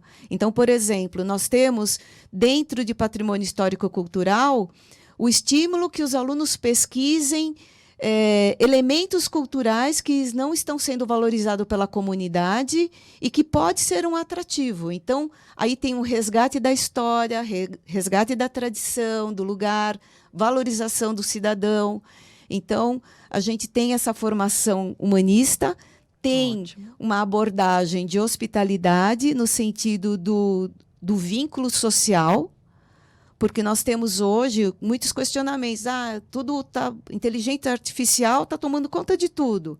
Mas o ser humano gosta de outro ser humano. Sim. É verdade. O ser humano ele quer ter contato com outro ser humano. Por mais que uma máquina, um robô, esteja muito aperfeiçoado no sentido de até demonstrar emoções na face, o ser humano ele percebe, é um instinto, é uma sensibilidade característica do ser humano. Então, assim, atividades, tarefas, né, repetitivas, essas sim serão automatizadas. A inteligência artificial vai assumir esse espaço.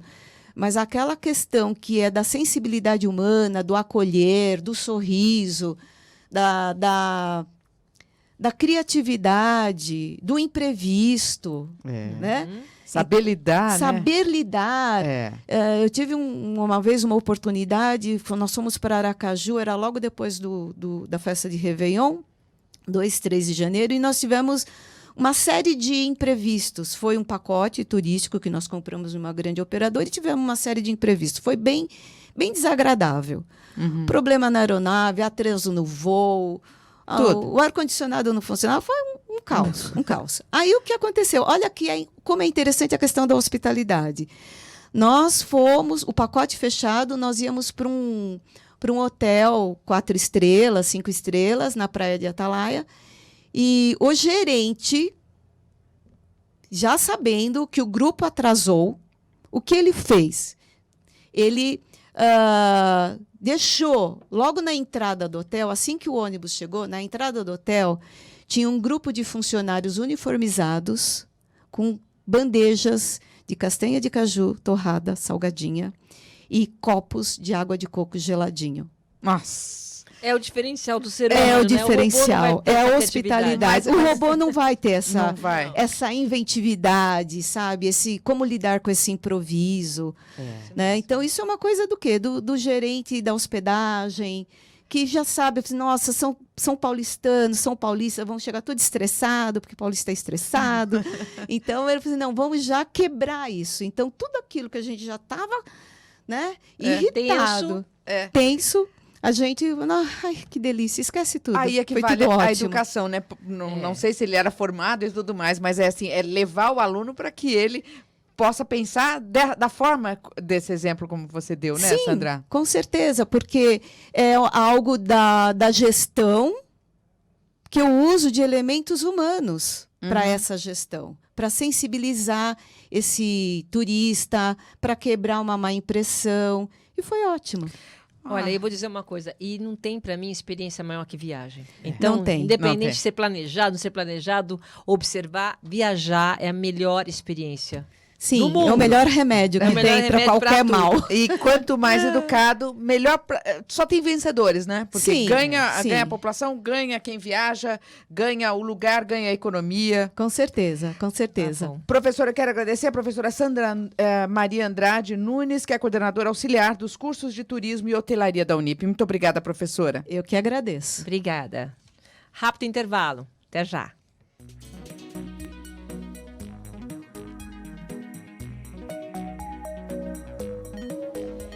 Encerramos o programa de hoje com reflexões do escritor francês Victor Hugo.